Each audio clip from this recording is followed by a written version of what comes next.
ঈশ্বৰৰ বাইকলৈ যাম। আজি যেহেতু খ্ৰীষ্টমাছৰ বতৰ আহি আছে, ডিচেম্বৰ মাহটো সোমোৱাৰ লগালগ চাৰিওফালে খ্ৰীষ্টমাছৰ পুতুল লাগি থাকে। সেইটো কাৰণে আমি খ্ৰীষ্টমাছৰ পৰা আমি কি শিকিব পাৰোঁ, এইটো আমি অলপ ঈশ্বৰৰ বাক্যৰ পৰা আমি চাম। খ্ৰীষ্টমাছ গোটেই বিশ্বত এটা পালন কৰা এটা উদযাপন, এটা ফেষ্টিভেল। কোনো এটা দেশ নাই বিশ্বত য'ত নেকি খ্ৰীষ্টমাছ নহয়। ইভিন নৰ্থ কোৰিয়াটো হয় বুলি মই আশা কৰিছোঁ। আমি ডুবাইটো দেখি পোৱা নাই, ইউটিউববিলাকতো দেখা নাই নিশ্চয়, কিন্তু মই বিশ্বাস কৰোঁ ইভিন নৰ্থ কোৰিয়াবিলাকতো, চাইনাবিলাকতো বা কিউবা তেনেকৈ যিটো কমিউনিষ্ট দেশ আছে সেই দেশবিলাকতো নিশ্চয় খ্ৰীষ্টমাছ উদযাপন হয়, মই বিশ্বাস কৰিছোঁ। আপোনাৰ ডুবাইবিলাকত বুৰ্জ খালিফাবিলাকত পুৰা খ্ৰীষ্টমাছ ট্ৰি বুলি সজাই কিনি সিহঁতে বহুত মানে আনন্দ কৰে। আৰু এটা ডাঙৰ এটা উৎসৱ না, ডাঙৰ এটা উদযাপন গোটেই বিশ্বত এইটো মানুহবিলাকে পালন কৰি আছে। এইটো কাৰণটো চবেই জানে, তথাপিও আমি এই যিবিলাক ঘটনা ঘটিছে খ্ৰীষ্টমাছ মানে যীশু খ্ৰীষ্টৰ জন্মৰ সময়ত যি ঘটনা ঘটিছে, সেই ঘটনাবিলাকৰ পৰা আমি কিছুমান কেইটামান কথা আমি শিকিবলৈ কাৰণে আমি চেষ্টা কৰিম। আমি জানো যীশু খ্ৰীষ্টৰ জন্ম হোৱাটো আমাৰ কাৰণে এটা সুখবৰ, গুড নিউজ না, গুড নিউজ, সুখবৰ, এটা ভাল খবৰ আছে। কিন্তু ভাল খবৰ বুলি ক'লে আগত কি হ'ব লাগিব? বেয়া খবৰ হৈ থাকিব। বেয়াটো হোৱাৰ পিছতে ভালটো আহে, নহয় জানো? এতিয়া বেয়া খবৰটো আমি জানিব লাগিব। What was the bed news before good news? What was the bed news? ভাল খবৰ, সুখবৰৰ আগত কি বেয়া খবৰ আছিল? বেয়া খবৰটো আমি যদি চাওঁ, বাইবেল আমি খুলিম ৰোমিঅ 5:12 পদ। ৰোমিঅ 5:12 পদ যদি আমি খোলোঁ, আপোনালোকে কোনোবা যদি অসমীয়াত সোনকালে পঢ়ি দিব পাৰে পঢ়ি দিয়ক। ৰোমিঅ 5:12 পদ। ইংলিছত এনেকৈ লিখা আছে, therefore just as through one man sin entered into the world and death through sin, and so death spread to all men because all sinned. কিবা অসমীয়াত পঢ়ি দিব। ৰোমিঅ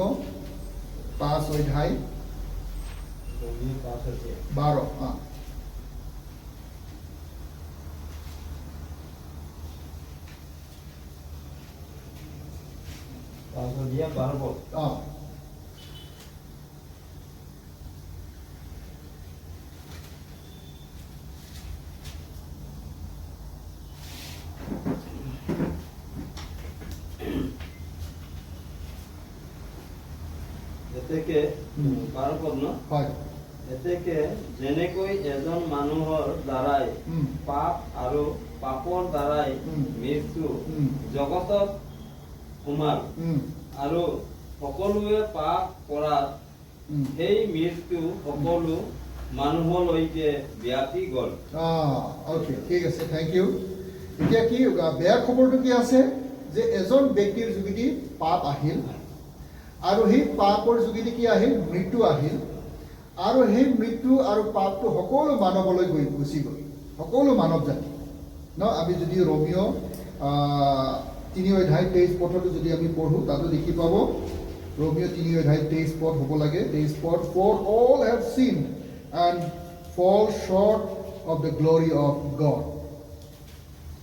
পঢ়িব 3:23। অসমীয়াত পঢ়ি দিব, মই অসমীয়া পঢ়িবলৈ চেষ্টা কৰোঁ।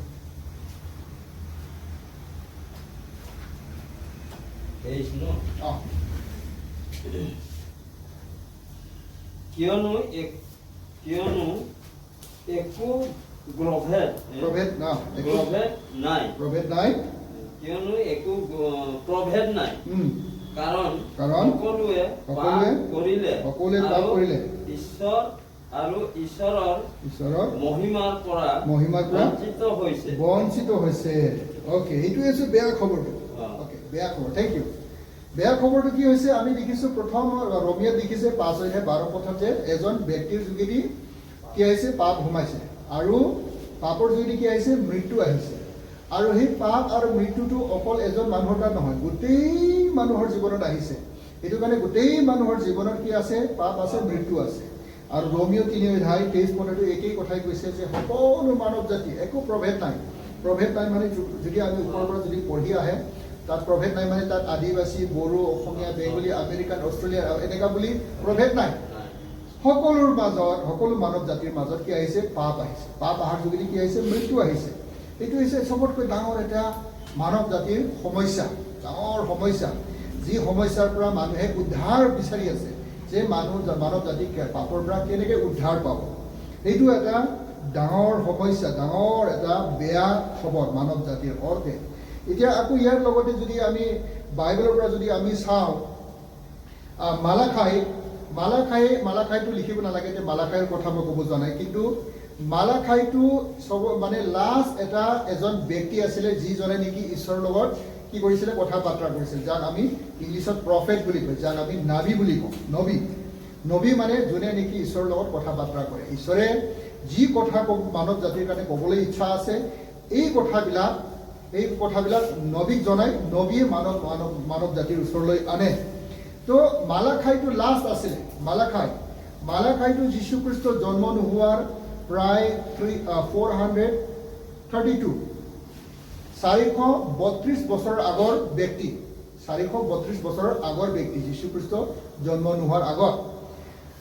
সেই মালাখাইৰ পিছত নিয়াৰ এবাউট ৰাফলি প্ৰায় 400 বছৰ মানৱ জাতিৰ লগত ঈশ্বৰৰ লগত কোনো আদান প্ৰদান নাই, যিটো নেকি আমি ইংলিছত কয় চাইলেণ্ট পিৰিয়ড বা ইণ্টাৰটেষ্টামেণ্টেল পিৰিয়ড ইংলিছত আমি কওঁ। মানে এইটো চাইলেণ্ট মানে কি? চুপচাপৰ সময়।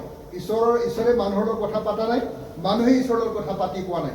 ঈশ্বৰে মানুহৰ কাৰণে কি বিচাৰিছে, কি বিচৰা নাই, মানুহক কি শিকাবলৈ মন আছে, এই সকলো কথাবিলাক কি হৈছে? বন্ধ হৈ গৈছে।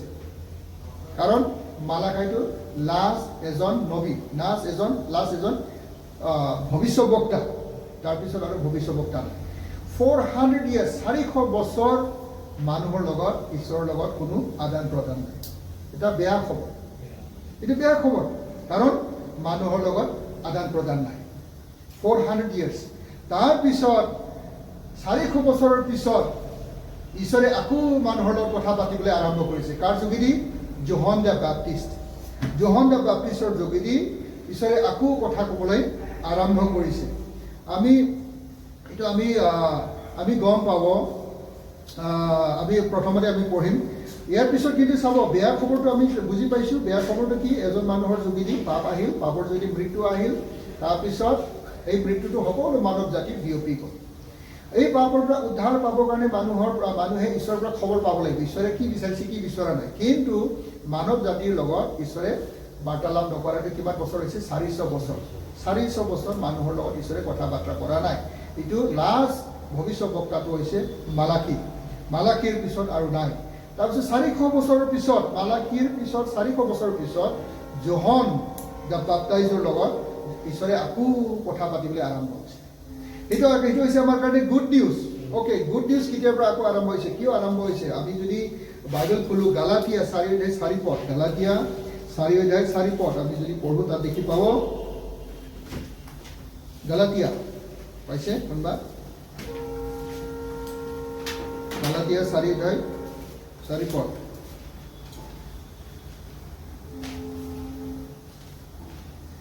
গালাতিয়া 4 অধ্যায় 4 পদত মই পঢ়িবলৈ চেষ্টা কৰোঁ অসমীয়াত। কিন্তু পাছে কাল সম্পূৰ্ণ, চাব, কিন্তু পাছে কাল সম্পূৰ্ণ হলত বিধানৰ অধীন হোৱাবিলাকক মুক্তি কৰিবলৈ আৰু আমি তুলনীয় পুত্ৰৰ বা পাবলৈ, অসমীয়াত অলপ বুজিবলৈ কঠিন আছে। আৰু কোনোবা এজন পঢ়ি দিবচোন, কি কৈছে? 4 অধ্যায় 4 পদ।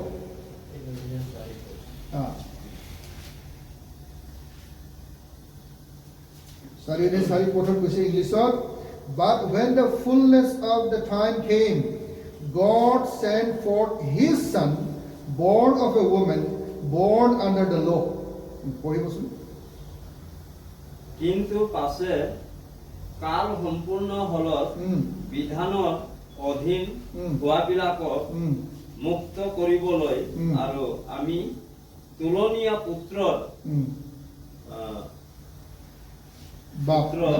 বাপ পাবলৈ তিৰোতাৰ জন্ম পোৱা আৰু বিধানৰ অধীনে জন্ম পোৱা নিজ পুত্ৰক ঈশ্বৰে পঠাই দিলে। অ'কে, অসমীয়াত 4 পদ আৰু 5 পদ পঢ়িলে সম্পূৰ্ণ হয়। ইংলিছত অকল 4 পদতে আছে, অসমীয়াত কিন্তু 4 আৰু 5 পদটো পঢ়িলে সম্পূৰ্ণ হয়। এতিয়া চাব কি কৈছে, কাল সম্পূৰ্ণ হোৱা নাই, সময় সম্পূৰ্ণ হোৱা নাই। যেতিয়া সময় সম্পূৰ্ণ হৈছে, যেতিয়া সময় হৈছে, তেতিয়া কি কৰিছে ঈশ্বৰে নিজ পুত্ৰক এই পৃথিৱীলৈ পঠিয়াইছে। কিহৰ কাৰণে পঠিয়াইছে? যেন মানৱ জাতিয়ে যেন পাপৰ পৰা যেন উদ্ধাৰ পায়। যীশু খ্ৰীষ্টক এই পৃথিৱীলৈ পঠোৱাৰ উদ্দেশ্যটো হৈছে যে মানৱ জাতি পাপৰ পৰা কেনেকৈ উদ্ধাৰ পাব পাৰে, এই কথাবিলাক শিকাবৰ কাৰণে। আৰু এই পাপৰ পৰা উদ্ধাৰ পোৱাকৈ তেওঁ এটা কৰ্ম কৰিছে, সেই কৰ্মটো হৈছে নিজৰ প্ৰাণটো দিয়া। এই কাৰণত যীশুখ্ৰীষ্ট এই পৃথিৱীলৈ পঠাইছে। যীশুখ্ৰীষ্টক পিতৃ ঈশ্বৰে এই পৃথিৱীলৈ পঠাইছে। এইটো আমাৰ কাৰণে ভাল খবৰ। ভাল খবৰটো কি? আমি পাপৰ পৰা উদ্ধাৰ পাব লাগে। উদ্ধাৰ পোৱাৰ কোনো উপায় নাছিলে, কিন্তু যেতিয়া কাল সম্পূৰ্ণ হৈছে, সময় ঠিক হৈছে, তেতিয়া ঈশ্বৰে নিজৰ একমাত্ৰ পুত্ৰক এই পৃথিৱীলৈ পঠিয়াইছে। আমি যদি আকৌ যোহন 3:16 পদ, আমি চবেই জানে, একে কমন বাইবেল ভাৰ্চ, যোহন 3:16 পদ আমি যদি তাত পঢ়ে, আমি দেখি পাব ঈশ্বৰে নিজ পুত্ৰক এই পৃথিৱীলৈ কিয় পঠিয়ালে? Why God sent His only begotten Son? 3:16 পদ যোহন পঢ়িব যদি শুনিব পাইছে।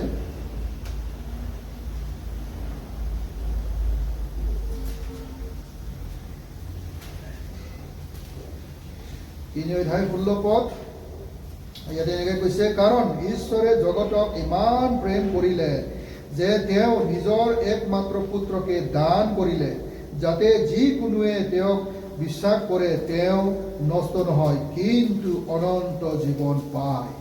এইটো কাৰণে আমাৰ ভাল খবৰ, গুড নিউজটো কি হৈছে যে ঈশ্বৰে ইমান প্ৰেম কৰিছে, মানৱ জাতিক ইমান প্ৰেম কৰে। সেই প্ৰেম কৰাৰ কাৰণে ঠিক সময়ত যেতিয়া কাল সম্পূৰ্ণ হৈছে, তেতিয়া সময় হৈছে, এই সময় অনুসাৰে ঈশ্বৰে নিজৰ একমাত্ৰ পুত্ৰক এই পৃথিৱীলৈ পঠিয়ালে। আৰু কিয় পঠিয়াইছে? যে যিকোনোৱে তেওঁক বিশ্বাস কৰা লোকবিলাকে যে নষ্ট নহয়, কিন্তু অনন্ত জীৱন পাব। অনন্ত জীৱন কাৰ যোগেদি পায়? যীশু খ্ৰীষ্টৰ যোগেদি পায়। এই খ্ৰীষ্টমাছৰ দিনত বা আমাৰ কাৰণে শিকিবলগীয়া কথাটো কি? আমাৰ কাৰণে এটা ভাল খবৰ আছে। ভাল খবৰটো কি? ঈশ্বৰে আকৌ আমাৰ লগত, মানৱ জাতিৰ লগত আকৌ সম্পৰ্ক গঢ়ি তুলিছে। এই সম্পৰ্কটো কাৰ যোগেদি গঢ়ি তুলিছে? যীশু খ্ৰীষ্টৰ যোগেদি আকৌ গঢ়ি তুলিছে। আৰু যীশু খ্ৰীষ্টক বিশ্বাস কৰাৰ যোগেদি আমি কি হ'ব? অনন্ত জীৱন পাম। অনন্ত জীৱন। এইটো কাৰণে আমাৰ এইটো ভাল খবৰ। কিন্তু ভাল খবৰটো আনিবলৈ কাৰণে কেইজন মানুহে ডাঙৰ এটা ৰিস্ক লৈছে। ডাঙৰ এটা ৰিস্ক। ভাল খবৰৰ লগত কেতিয়াবা ৰিস্ক থাকে। ৰিস্কটো কি ক'ব অসমীয়া? ৰিস্ক বুলি ক'লে জানে, ৰিস্ক। ডাঙৰ ৰিস্ক লৈছে এজন ব্যক্তিয়ে, ডাঙৰকৈ ৰিস্ক লৈছে। আমি এইটো ৰিস্কটো আমি যদি চাওঁ, আগতে আমি চাওঁ ডাঙৰ ৰিস্কটো কি আছে, এইটো বুজিবলৈ কাৰণে আমি পঢ়িম। দ্বিতীয় বিৱৰণ 22 অধ্যায়, 23 আৰু 24। দ্বিতীয় বিৱৰণ,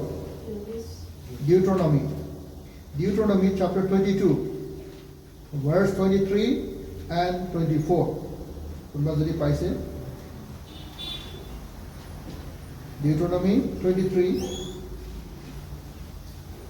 22, 24। Sorry, কেনেকৈ হ'ল? 22, 22, 22। 22 অধ্যায় 23 আৰু 24 পদ। If there is a girl who is virgin, engaged to a man, and another man finds her in the city and lies with her, then you shall bring them both out to the gate of that city, and you shall stone them to death. The girl, because she did not cry out in the Lord, and the man, because he has violated his neighbor's wife. Thus you shall purge the evil from among you. অসমীয়াত পঢ়িব পাইছে? দ্বিতীয় বিৱৰণ 22-23। কোনো পুৰুষ পঢ়ক বুজি পাইছে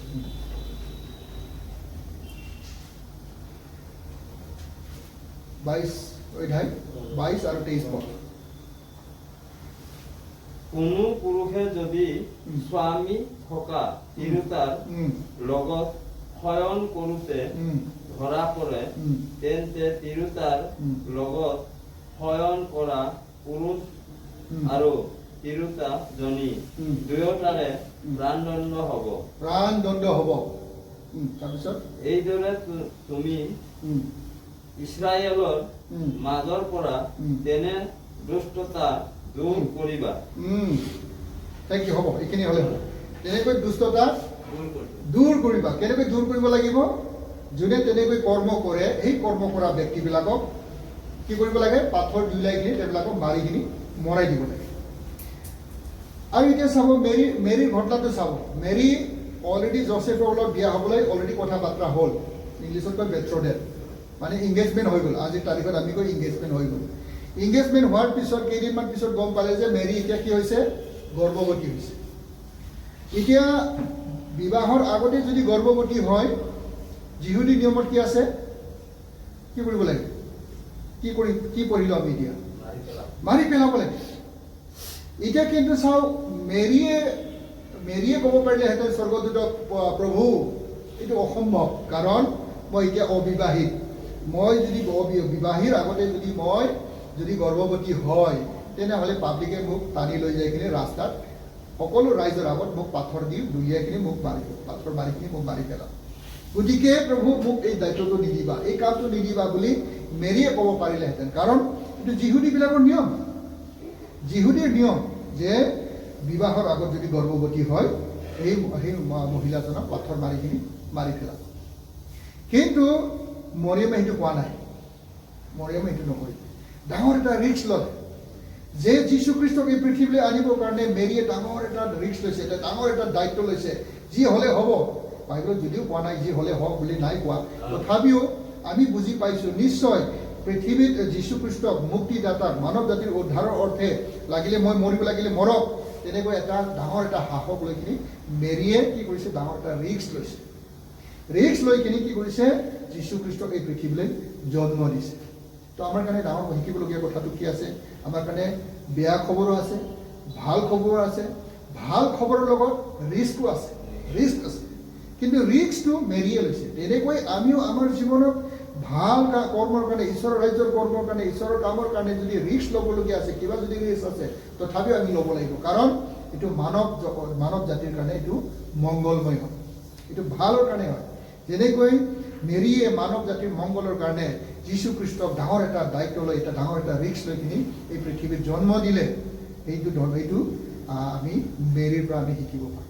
খ্ৰীষ্টমাছৰ দিনাখন আমি এইটো শিকিব লাগিব যে অকল মাছ মাংস চব্জি খাই কিনি ফূৰ্তি মানে বাদ্য বজনা কৰি নাচিলে নহ'ব আমি জানিব লাগিব যে মেৰীয়ে যেনেকৈ ডাঙৰ এটা ৰিস্ক লৈছে আমিও তেনেকৈ ৰিস্ক ল'বৰ কাৰণে আমি সাজু হ'ব লাগিব কিহৰ কাৰণে মানৱ জাতিৰ মংগলৰ অৰ্থে অ'কে তাৰে পিছত আমি যদি চাওঁ আৰু ঈশ্বৰ এটা ডাঙৰ আৰু এটা ৰিস্ক লৈছে কি লুক 2 অধ্যায় 1 পদৰ পৰা 7 পদলৈকে যদি আমি পঢ়োঁ তাতে আমি দেখি পাব আমি নপঢ়োঁ বাৰু এইটো আপোনালোকে নিজে গৈ পঢ়িব পাৰিব সময় বেছি নলওঁ ইয়াতে দেখি পাব যে মৰিয়ম আৰু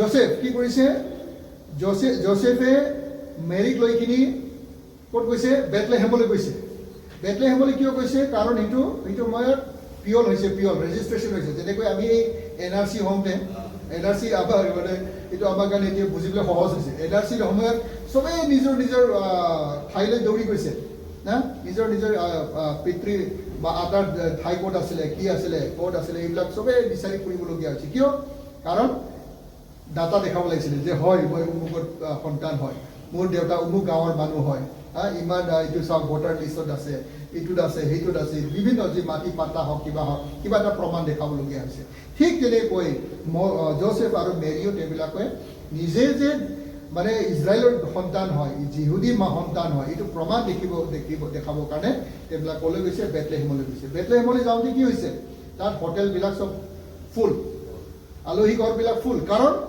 অকল জোচেফ আৰু মেৰীয়ে যোৱা নাই, গোটেই মানুহবিলাক তাত গৈছে, গোটেই মানুহবিলাক তাতে গৈছে। কিয় গৈছে? চবে তাৰমানে গৈ ৰেজিষ্টাৰ কৰিব লাগে। তাৰপিছত যীশুখ্ৰীষ্টৰ জন্ম হ'লে গোহালি ঘৰ। এতিয়া গোহালি ঘৰত জন্ম দিয়াটো মাতৃৰ কাৰণেও ৰিস্ক, সন্তানৰ কাৰণেও ৰিস্ক। ইনফেকশ্যন হ'ব পাৰে না, ইনফেকশ্যন হ'ব পাৰে, কাৰণ সেইটো গোহালি ঘৰটো কিবা নহয়, হাইজেনিক নহয়, মানে চাফা জাগা নহয়। কিন্তু এটা ডাঙৰ এটা ৰিস্ক, মেৰীয়ে তথাপিও ডাঙৰ এটা ৰিস্ক লৈছে। মেৰীয়ে ডাঙৰ ৰিস্ক লৈছে এইটোতো, ইনফেকশ্যন হ'লে হ'ব, যি হ'ব, কিন্তু মানৱ জাতিক উদ্ধাৰ কৰোঁতা ব্যক্তিক এই পৃথিৱীলৈ আনিবৰ কাৰণে, মানৱ জাতিৰ মংগলৰ কাৰণে যি হ'লেও হ'ব না, তেওঁবিলাকে ইমান কষ্টৰে, প্ৰেগনেণ্টটো এনেকুৱা সময়ত, এনেকুৱা প্ৰেগনেণ্ট যে মানে কালি পৰহি হ'ব জন্ম, সেই সময়ত তেওঁবিলাকে বেথলেহেমলৈ গৈছে। বেথলেহেমৰ নিশ্চয় বহুত ঠাই বিচাৰিছে তেওঁবিলাকে, য'ত নেকি তেওঁবিলাকে থাকি অলপ অন্তত সন্তানটো যেন ভালকৈ জন্ম দিব পাৰে, কিন্তু তেনেকৈ ঠাই নাপায়। গোহালি ঘৰত হ'লে জন্ম দিছে, গোহালি ঘৰত জন্ম দিছে।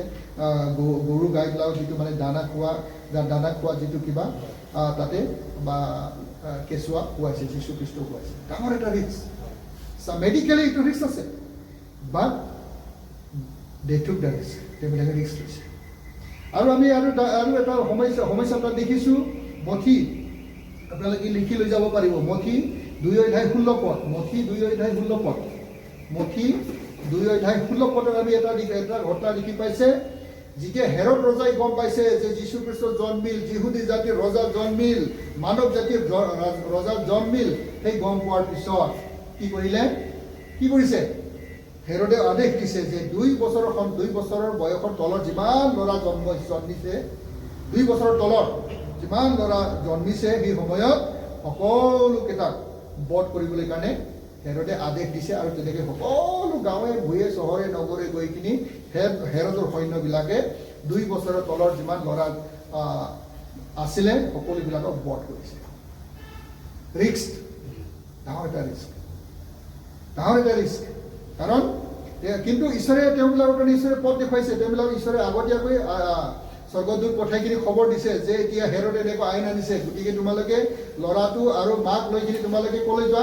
মিছৰ দেশলৈ যোৱা, মিছৰ দেশলৈ যোৱা, মিছৰ দেশলৈ পলাই গৈছে। ৰিস্ক, এটা দেশৰ পৰা অন্য দেশ যোৱাটো ৰিস্ক আছে, এইটো সহজ নহয়। টকা পইচাৰ কথা আছে ন, টকা পইচাৰ কথা আছে, তাত খোৱা বোৱাৰ কথা আছে, বিভিন্ন কথা আছে।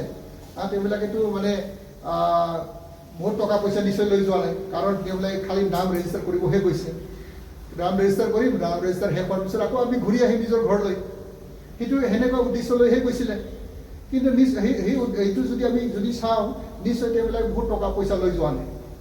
যে যদি আমি বেথলেহেমত থাকিব নোৱাৰে, বেথলেহেমৰ পৰা আমি ক'ৰবাত পলাই যাম, আৰু থাকিব নোৱাৰিব বুলি সিহঁতে গমেই নাপায়। পিছতহে গম পাইছে যে হেৰডে যেতিয়া আইনটো আনিছে যে 2 বছৰৰ তলৰ ল'ৰাবিলাকক বধ কৰিবলৈ, হত্যা কৰিবলৈ। স্বৰ্গদূতে আদেশ দিছে তোমালোকে মিছৰ দেশলৈ যোৱা। এতিয়া নিশ্চয় টকা পইচা আছে নাই সেইবিলাক চোৱা নাই। এতিয়া তাত গৈ কি খাম কি নাখাম এইটো সিহঁতে চিন্তা কৰা নাই, যাব লাগে গৈছে। ৰিস্ক। খ্ৰীষ্টমাছত আমি এটা ডাঙৰ আমাৰ কাৰণে লেচনটো কি আছে? ৰিস্ক ল'ব পাৰিব লাগিব। আৰু মেৰীয়ে ৰিস্ক লৈছে, যীশুখ্ৰীষ্টক জন্ম দিবৰ কাৰণে ৰিস্ক লৈছে, যীশুখ্ৰীষ্টক বচাবৰ কাৰণে তেওঁবিলাকে ৰিস্ক লৈছে। মিছৰ দেশলৈ পলাই গৈছে, গোহালি ঘৰৰ হ'লেও জন্ম দিছে। তেওঁবিলাকে সেই ডাঙৰ এটা ৰিস্ক লৈ কিনি মানৱ জাতিৰ মংগলৰ কাৰণে এই ৰিস্কটো লৈছে। গতিকে আমিও মানৱ জাতিৰ মংগলৰ কাৰণে আমাৰো আপোনাৰো দায়িত্ব আছে। তাৰপিছত আমি 4 নম্বৰ কথা আমি শিকিব পাৰোঁ। নিশ্চয় আপোনালোকে লিখি গৈছিলে নে নাজানো। নম্বৰ 1টো হৈছে বেড নিউজ, 2 নম্বৰটো হৈছে গুড নিউজ, 3 নম্বৰটো হৈছে ৰিস্ক, 4 নম্বৰটো হৈছে ৰেছপনচিবিলিটি, দায়িত্ব। এতিয়া চাব, মেৰী গৰ্ভৱতী হৈছে। যিহুদী নিয়ম মতে তেওঁক এতিয়া কি কৰিব লাগে? ধৰি বান্ধি লৈ যাই কিনি পাব্লিক স্কুৱেৰত ৰাইজৰ সন্মুখত পাথৰ দি ওলাই কিনি মাৰিব লাগে। কিন্তু জোচেফে কি কৰিলে? জোচেফে এটা ডাঙৰ এটা ৰেছপনচিবিলিটি, এটা দায়িত্ব ল'লে যে মই এতিয়া মেৰীক বচাব লাগিব।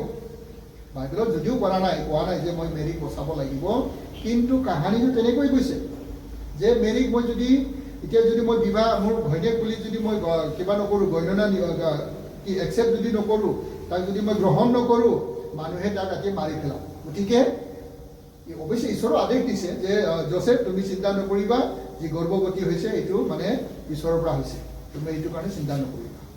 জোচেফো ভাবিছিলে এই গৰ্ভৱতী হৈছে, তাকতো মাৰি পেলাব মোকো মাৰি পেলাব, গতিকে পলা বুলি ভাবিছিলে জোচেফে। কিন্তু ঈশ্বৰে আদেশ দিছে তুমি এইটো কাৰণে চিন্তা নকৰিবা, পলাব নালাগে, তুমি তাইক তুমি গ্ৰহণ কৰা, নিজৰ ঘৈণীয়েক হিচাপে গ্ৰহণ কৰা। এতিয়া চাব জোচেফো ৰিক্স আছে তাৰ কাৰণেও। আৰু তুমি বিবাহী হোৱা নাই, বিবাহৰ আগত কেনেকৈ গৰ্ভৱতী হ'ল, বিবাহ দিনাখনো মানুহে প্ৰশ্ন কৰিব পাৰিলে। কিন্তু জোচেফো ৰিক্স লৈছে, আৰু ইয়াতে ডাঙৰ এটা দায়িত্ব লৈছে যে মই যি হ'লে হ'ব, মোৰ জীৱন গ'লে যাওক, তথাপিও মেৰিক মোৰ নিজৰ ঘৈণীয়েক হিচাপে মই গ্ৰহণ কৰিম, যেন তেওঁৰ জীৱনটো যেন বাচে। এই পৃথিৱীত মানৱ জাতিক উদ্ধাৰ কৰোঁতাজন যিজন আহিব লাগে, তেওঁৰ জীৱনো যেন বাচি যায়, যীশুখ্ৰীষ্ট যেন বাচি যায়, তেওঁ যেন পৃথিৱীত জন্ম লৈ মানৱ জাতিক যেন উদ্ধাৰ কৰিব পাৰে, সেই দায়িত্বটো কোনে ল'লে? জোচেফে লৈছে। আমি যদি পঢ়ি চাম নেকি মথি এগধ্যায় 18 পৰা 25লৈকে পঢ়িও নালাগে, 18 পৰা পঢ়ি যাওঁ 2-3টামান ভাৰ্চ।